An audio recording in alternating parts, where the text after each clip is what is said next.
तो हमारी कहानी की शुरुआत होती है पम्मी से, जो कि कॉलेज की फर्स्ट ईयर की एक स्टूडेंट है। पम्मी एक कुश्ती की पहलवान है और शुरू में वो एक कुश्ती के मैच में जीत गई होती है, लेकिन क्योंकि पम्मी दलितों की लड़की है और उसके विरोधी के पिता बड़े अमीर हैं और मैच के ऑर्गेनाइजर हैं, तो मैच का जज पम्मी को झूठ मूठ के फाउल के नाम पर डिस्क्वालीफाई कर देता है। पम्मी अपनी हार के बाद घर चली जाती है और अपने भाई सत्ती को रोते रोते बोलती है कि क्योंकि वो एक दलित है, इस कारण उन्हें जिंदगी में भुगतना तो पड़ेगा ही। अगले दिन पम्मी और सत्ती दोनों अपने ताया जी के लड़के की शादी में जाते हैं, लेकिन जब शादी की बारात ऊंची जाति वालों के मोहल्ले से जाती है तो वो ऊंची जाति वाले लोग दूल्हे को घोड़ी से नीचे गिरा के मारते हैं, बारात वालों को भी बहुत पीटते हैं और पम्मी के भाई सत्ती का तो सर ही फोड़ देते हैं। इसके बाद पम्मी के घर वाले सत्ती को लेकर अस्पताल चले जाते हैं और दूसरी ओर दूल्हा, उसका एक पत्रकार दोस्त अक्की और पम्मी, ये तीनों पुलिस के पास जाके अटेम्प्ट टू मर्डर की FIR लिखवाते हैं। पर पुलिस स्टेशन में एक कर्मचारी ऊंची जाति वाले लोगों को बता देता है कि उनके लड़कों पर अटेम्प्ट टू मर्डर का केस कर दिया है। उस मोहल्ले के लोग फिर उस अस्पताल में पहुंच जाते हैं जहां पर सत्ती का इलाज चल रहा होता है और वहां के सारे डॉक्टर को उठा लेते हैं। ये कहते हैं कि तब तक इलाज नहीं होने देंगे जब तक FIR वापस नहीं ली जाएगी। पम्मी मजबूर होकर अपनी FIR वापस लेने जाती है कि तभी वहां पर काशीपुर वाले बाबा निराला अपने भक्तों के साथ आ जाते हैं। वो फिर ऊंची जाति वाले लोगों के सब हथियार ले लेते हैं और डॉक्टर को भी छुड़वा देते हैं ताकि सत्ती का इलाज शुरू हो जाए। सत्ती को जब होश आ जाता है तो बाबा निराला उसके पास आते हैं। वो उन सबको कहते हैं कि जहां पर भी अन्याय हो रहा है बाबा निराला वहां पर न्याय करने चले जाते हैं। इधर स्टेट के CM सुंदरलाल एक बड़ी कंपनी को फैक्ट्री बनाने के लिए फॉरेस्ट डिपार्टमेंट की जमीन बेच देते हैं, लेकिन जब फैक्ट्री वाले फॉरेस्ट की जमीन पे काम शुरू करते हैं तो वहां से एक लड़की का कंकाल निकलता है। CM सुंदरलाल पुलिस के हेड को कहता है कि चाहे जो मर्जी हो जाए, फैक्ट्री का काम नहीं रुकना चाहिए। असल में इस लड़की को बाबा निराला के राइट हैंड मैन बोपा स्वामी ने मारा होता है। बाबा निराला को टेंशन होने लगती है कि कहीं इस लड़की का सच बाहर ना आ जाए, लेकिन भोपा बोलता है कि वो चिंता ना करे। CM सुंदरलाल भी नहीं चाहता कि फैक्ट्री का काम बंद हो, तो इसलिए CM इस केस को आगे नहीं बढ़ने देगा। लेकिन तभी इस फैक्ट्री को दिए जाने वाली जमीन पर पूर्व मुख्यमंत्री और ऑपोजिशन के लीडर हुकम सिंह आ जाते हैं। हुकम सिंह बोलता है कि भ्रष्टाचार और हत्या को छुपाया जा रहा है और वो इसके खिलाफ गांव-गांव में जाकर आंदोलन करेगा। अब इसके बाद आश्रम सीरीज की कहानी दो अलग अलग हिस्सों में बढ़ जाती है। एक तो है इस केस की कहानी और दूसरी है पम्मी की कहानी। तो पहले शुरू करते हैं पम्मी की कहानी से। कहानी में पम्मी और सत्ती दोनों आश्रम जाना शुरू कर देते हैं। पम्मी तो सेवा करने जाती है, लेकिन सत्ती आश्रम में नौकरी पाने के चक्कर में जाता है।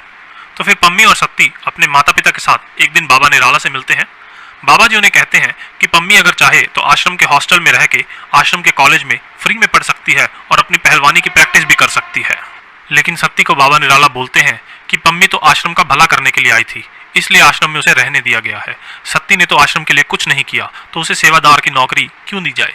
सत्ती बोलता है कि वो कुछ भी करेगा आश्रम के लिए। तो बाबा निराला कहते हैं कि अगले ही हफ्ते वो 1100 वैश्य औरतों की भलाई करने के लिए और उन्हें एक अच्छी जिंदगी देने के लिए उन सब की शादी करवा रहे हैं, और सत्ती भी उन्हीं 1100 औरतों में से किसी एक के साथ शादी कर ले। सत्ती हिचकिचाते हुए नौकरी पाने के चक्कर में मान तो जाता है, लेकिन जब वो शादी के दिन अपनी दुल्हन बबीता को देखता है कि वो कितनी सुंदर है, तो सत्ती पूरा खुश हो जाता है। अगले दिनों में बबीता को भी पता लगता है कि सत्ती कितना बोला बाला और सीधा लड़का है। पम्मी अपनी कुश्ती की प्रैक्टिस आश्रम के अखाड़े में पूरे जोर शोर से करती रहती है। एक दिन जब बाबा निराला सत्ती की पत्नी बबीता को देखते हैं तो उनकी हवस जाग जाती है। वो सत्ती को प्रमोशन और पैसे का लालच देकर उसे अकेले मेवाड़ भेजने का प्लान बनाते हैं, लेकिन सत्ती कहता है कि वो बबीता को भी साथ लेकर जाना चाहता है। तो बाबा जी कहते हैं कि वो अभी प्रमोशन के हकदार ही नहीं है। शादी के बाद इसके मन में गलत शारीरिक विचार आने लगे हैं। इसका मन और आत्मा अभी शुद्ध नहीं है। जब आत्मा शुद्ध हो जाएगी वो हमेशा आत्मिक रूप से बबीता के साथ ही रहेगा।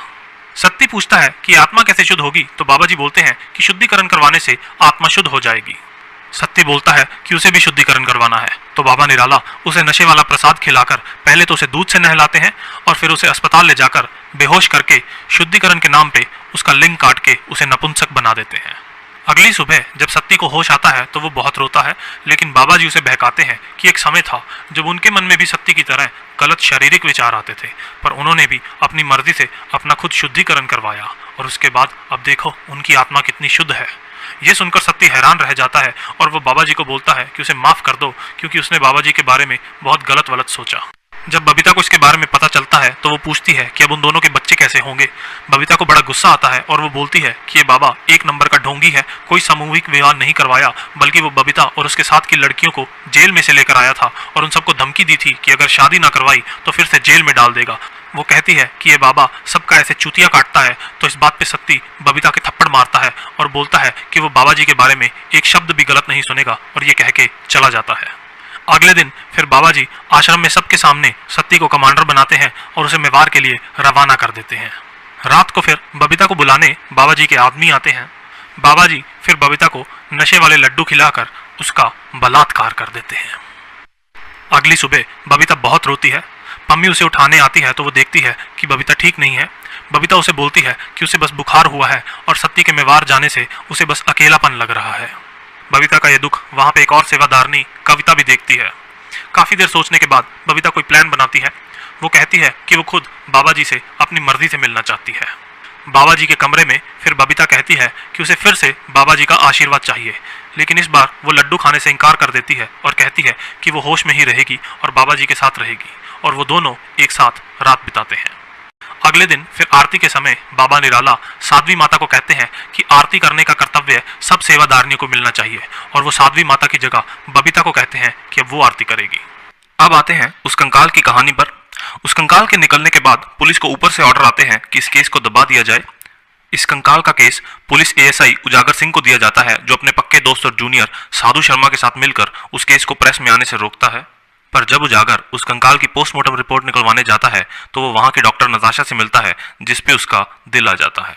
डॉक्टर नताशा एक बड़ी ही ईमानदार डॉक्टर है और वो कहती है कि वो पोस्टमार्टम की रिपोर्ट नहीं बदलेगी। उजागर देखता है कि ये डॉक्टर नताशा उसी की तरह सिस्टम से टक्कर लेने वाली लड़की है, और वो डॉक्टर नताशा को वादा करता है कि चाहे जो भी हो जाए अब वो इस केस की अच्छे से इन्वेस्टिगेशन करेगा। तो केस की इन्वेस्टिगेशन के दौरान उजागर न्यूज रिपोर्टर अक्की से मिलता है। अक्की उजागर के कहने पर अपने न्यूज चैनल पर उस कंकाल की एक टेप चलवा देता है, जिसे देखकर एक लड़की सोहिनी उनके पास आती है। सोहिनी के डीएनए टेस्ट से पता चलता है कि ये कंकाल उसकी बड़ी बहन मोहिनी का है। सोहिनी की बातों से और केस की छानबीन से उन्हें पता चलता है कि मोहिनी का इस आश्रम के साथ कुछ चक्कर था। उजागर फिर आश्रम की इन्वेस्टिगेशन करता है, लेकिन आश्रम की इन्वेस्टिगेशन के बाद उसे अपने सीनियर ऑफिसर से बहुत डांट पड़ती है, क्योंकि उन्होंने उसे केस दबाने को कहा होता है। जब भोपा को सोहिनी के बारे में पता चलता है तो वो उस पर हमला करवाता है, लेकिन उजागर और अक्की सोहिनी को बचा लेते हैं। अक्की को समझ आ जाता है कि आश्रम वाले बड़े ही पावरफुल लोग हैं, और सोहिनी को बचाने के लिए वो उसे दूर अपने गांव में अपनी माँ के घर छोड़ आता है। इस दौरान उजागर और नताशा एक दूसरे के बहुत करीब आने लगते हैं। वो सोचते हैं कि अब उन्हें आश्रम की इन्वेस्टिगेशन छुप कर करनी होगी। तो वो लोग ये प्लान बनाते हैं कि उजागर और साधु दोनों नशेड़ी बनकर आश्रम के नशा मुक्ति केंद्र में अंडर कवर होकर जाएंगे। वो दोनों आश्रम में जाकर आश्रम के एक प्रमुख मलंग भाई से दोस्ती कर लेते हैं। मलंग भाई भी एक नशेड़ी हैं, और वो उन दोनों को आश्रम के खुफिया जगह पर ले जाते हैं, जहां पर वो शांति से नशे कर सकें। नशा करने के बाद मलंग भाई उनको बताते हैं कि बाबा निराला से पहले आश्रम के प्रधान एक बाबा मनसुख थे, लेकिन बाबा मनसुख के राइट हैंड मैन ईश्वर नाथ का कोई लड़की का चक्कर पड़ा था, जिसके बाद बाबा मनसुख नहीं रहे। पूरे आश्रम की बहुत बड़ी बदनामी होनी थी, लेकिन बस निराला ने सही टाइम पे आश्रम को संभाल लिया, और इसके बाद ईश्वरनाथ आश्रम से भाग गया। और आज इस ईश्वरनाथ की बेटी सनोबर आश्रम में ही साध्वी बन के रहती है, और इसकी सिक्योरिटी का ध्यान आश्रम वाले ही रखते हैं। उधर भोपा के आदमी सनी और गाबा को न्यूज रिपोर्टर अक्की के माँ के घर के बारे में पता चल जाता है। वो दोनों वहां पे जाकर सोहिनी को फंदे से लटकाकर मार देते हैं, और ये देखकर अक्की की माँ को हार्ट अटैक आ जाता है और वो भी वहीं मर जाती है। अक्की फिर अपनी माँ की मौत का बदला लेने के लिए आश्रम में अपना भेष बदलकर एक इलेक्ट्रीशियन बनकर आता है और आश्रम में सनी पे नजर रखता है। उधर आश्रम के अंदर उजागर को कविता से पता चलता है कि मोहिनी मनसुख बाबा की खास थी, और भोपा मोहिनी के साथ कविता को शबनम होटल लाता था।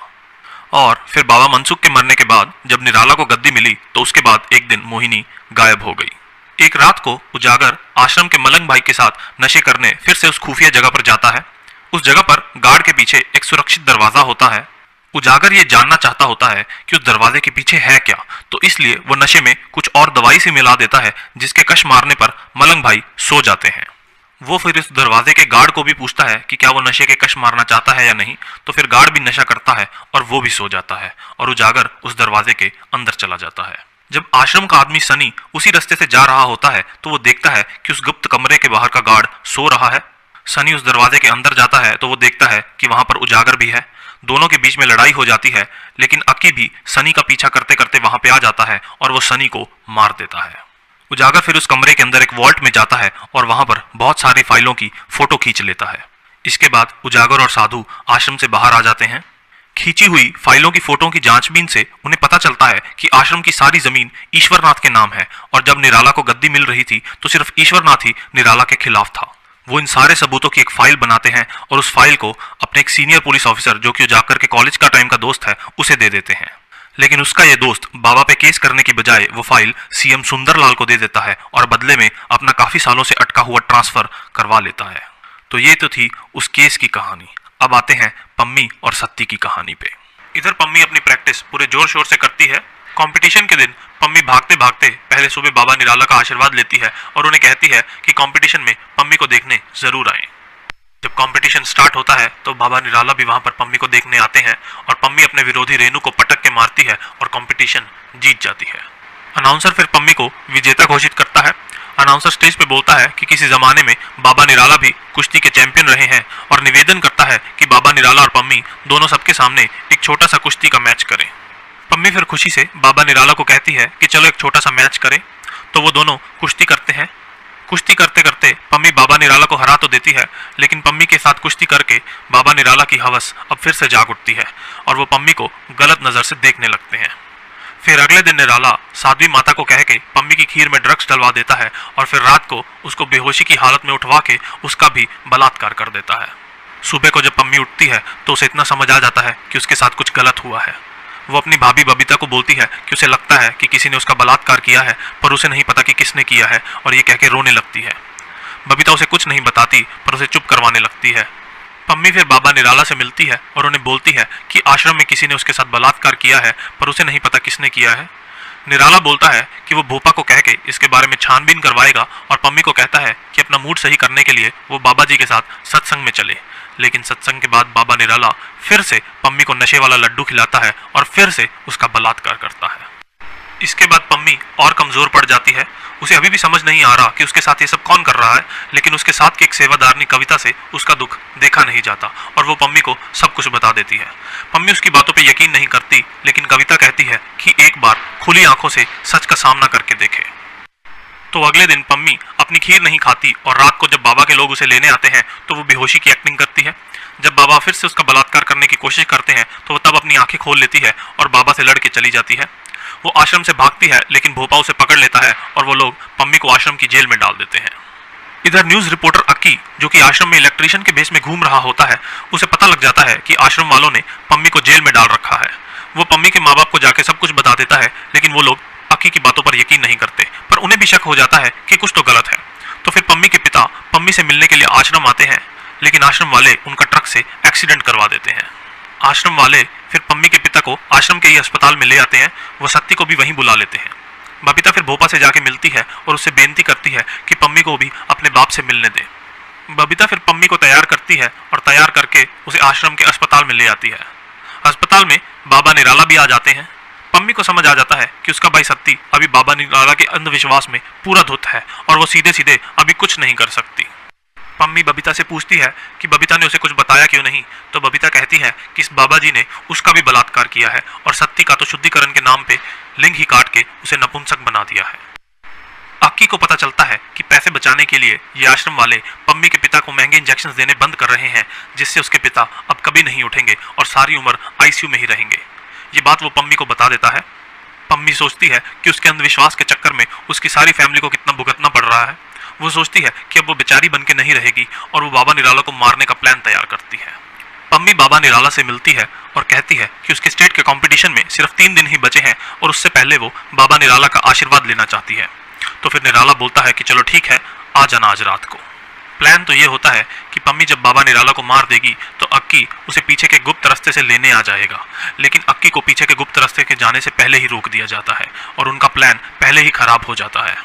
तो रात को जब बाबा के लोग पम्मी को लेने आते हैं तो पम्मी उनको और हॉस्टल की वार्डन को मार के हॉस्टल से भाग जाती है। वो फिर छुप के आश्रम के अस्पताल में जाती है और क्योंकि अब उसके पापा अब कभी उठने नहीं वाले, तो वो अपने पापा की आईसीयू वाली मशीन को रोते रोते बंद कर देती है। वो आश्रम की छत के रास्ते से आश्रम से भाग जाती है। बाहर निकलकर पम्मी अक्की से मिलती है। वो अपने भाई सत्ती को फ़ोन करके सब कुछ बताती है और उसे कहती है कि जल्दी वहाँ से निकले, लेकिन सत्ती के निकलने से पहले वहाँ पर भोपा आ जाता है। भोपा सत्ती को बहुत मारता है। वो पम्मी को फ़ोन करके कहता है कि जल्दी वापस आए, नहीं तो वो सत्ती को जान से मार देगा। सत्ती सोचता है कि अगर पम्मी वापस आ गई तो ये आश्रम वाले उसको नहीं छोड़ेंगे, तो वो फ़ोन पर पम्मी को कहता है कि आश्रम वापस ना आए और भोपा की बंदूक से खुद को गोली मार लेता है। इधर हुकुम सिंह की पार्टी के लोग दिलावर के पीछे लग के उसे छोड़ के सीएम सुंदरलाल की तरफ चले जाते हैं। हुकुम सिंह का असिस्टेंट उसे बोलता है कि अगर उन्हें अब राजनीति में बचना है तो उन्हें बाबा निराला के पास जाना चाहिए, क्योंकि बाबा निराला के करीब 44 लाख लोग भक्त हैं और ये लोग बाबा के कहने पर हुकुम सिंह को वोट डाल सकते हैं। तो हुकुम सिंह फिर बाबा निराला से मिलता है और आश्रम में करोड़ों रुपए का सौदा करता है कि बाबा के ये भक्त अब हुकुम सिंह को वोट डालें। एक दिन बाबा निराला भोपा को बोलता है कि अब उन्हें आश्रम में यूथ को भी साथ जोड़ना होगा, लेकिन यूथ को आश्रम के साथ जोड़ना इतना आसान नहीं और इसके लिए उन्हें सिंगर टिंका सिंह की जरूरत पड़ेगी। भोपा फिर सिंगर टिंका सिंह के मैनेजर से मिलता है जो उसे टिंका के पास ले जाता है, लेकिन टिंका सिंह अपने मैनेजर को बोलता है कि उसे इन ढोंगी बाबा के चक्करों में नहीं पड़ना। वो पूरे नशे में होता है और वो भोपा को बोलता है कि यहाँ से निकल जाए, नहीं तो वो भोपा को पीटेगा। भोपा वहां से तो चला जाता है, लेकिन अगले ही दिन टिंका सिंह के कमरे में एनसीबी की रेड पड़ जाती है। एनसीबी वाले टिंका सिंह को उठा लेते हैं और उसे बहुत मारते हैं, लेकिन फिर तभी एनसीबी के दफ्तर में बाबा निराला आ जाते हैं और कहते हैं कि बच्चे से गलती हो गई है, वो इसको आश्रम के नशा मुक्ति केंद्र में रखेंगे, और वो एनसीबी को टिंका के जमानत के पेपर दे देते हैं। इसके बाद टिंका सिंह अपने सभी साथियों को लेकर आश्रम में आता है और सारी प्रेस के सामने बाबा निराला की बहुत चढ़ाई करता है। उसे सच्ची में लगता है कि उसे बाबा जी ने बचा लिया है और वो कहता है कि वो अब से बाबा जी के ही भजन गाएगा, सारे यूथ को बाबा जी के बारे में बताएगा और बाबा जी के लिए स्पेशल प्रोग्राम करेगा। इसके बाद देश भर के युवा टिंका सिंह के गाने सुनने आते हैं और इन सब कॉन्सर्ट्स में आश्रम के लोग इन सब युवाओं को नशे वाले लड्डू खिलाते हैं, जिनसे ये बच्चे टिंका सिंह के गाने सुनते सुनते बाबा के नशे में और भी धुत हो जाते हैं। आश्रम में युवा भक्तों की संख्या बढ़ती जाती है और ये देखकर हुकुम सिंह बहुत खुश होता है। पर इस सब से सीएम सुंदरलाल बड़ी चिंता में आ जाता है। वो भी फिर बाबा निराला से मिलता है और उन्हें कहता है कि बाबा निराला अब उनके साथ पार्टनरशिप कर ले, वो आश्रम को हुकुम सिंह से दुगने पैसे देंगे, पर बाबा निराला के भक्त बस अब सीएम सुंदरलाल को ही वोट डाले। फिर थोड़े दिन बाद बाबा जी के टिंका सिंह वाले सत्संग में वो सीएम सुंदरलाल को स्टेज पर बुलाते हैं, पर अब ये देखकर हुकुम सिंह टेंशन में आ जाता है। वो बाबा निराला के आश्रम में आता है और बाबा निराला को पूछता है कि उसे समझ नहीं आ रहा कि बाबा निराला क्या रणनीति बना रहे हैं, लेकिन बाबा निराला उसे कहते हैं कि वो चिंता ना करे, जो तय हुआ था वही होगा। इलेक्शन के दिनों के पास सीएम सुंदरलाल फिर दिलावर के सपोर्टरों को इलेक्शन के लिए टिकट नहीं देते। जब दिलावर इसके बारे में पूछता है तो सुंदरलाल उसे कहता है कि जो अपनी पार्टी का ही ना हो सका वो किसी और पार्टी का क्या होगा। दिलावर समझ जाता है कि उसने सुंदरलाल के साथ जुड़ के बहुत बड़ी गलती कर दी है और वो बाबा निराला के चरणों में जाके गिर जाता है। तो फिर बाबा निराला हुकुम सिंह को कहते हैं कि चलो दिलावर को वापस ले लो और उन दोनों की दोस्ती फिर से करवा देते हैं। जब पैसे टाइम पे ना मिलने पर बाबा जी सीएम सुंदरलाल के साथ होने वाले एक समारोह को कैंसिल कर देते हैं, तो सुंदरलाल आश्रम में विजिलेंस वालों की रेड मरवा देता है और बाबा निराला को हाउस अरेस्ट करवा देता है। सीएम बाबा जी को फोन पे बोलता है कि उसकी सारी की सारी कुंडली निकलवा दी है और अब उसे जेल में डलवा देगा, बाबा टिक के रहे। बाबा जी बोलते हैं कि उन्होंने सीएम सुंदरलाल के लिए एक स्पेशल सत्संग प्रोग्राम किया है, वो बिल्कुल भी चिंता ना करें और अब से उनका सारा का सारा सपोर्ट प्रेस में भी सिर्फ सीएम सुंदरलाल के लिए ही होगा।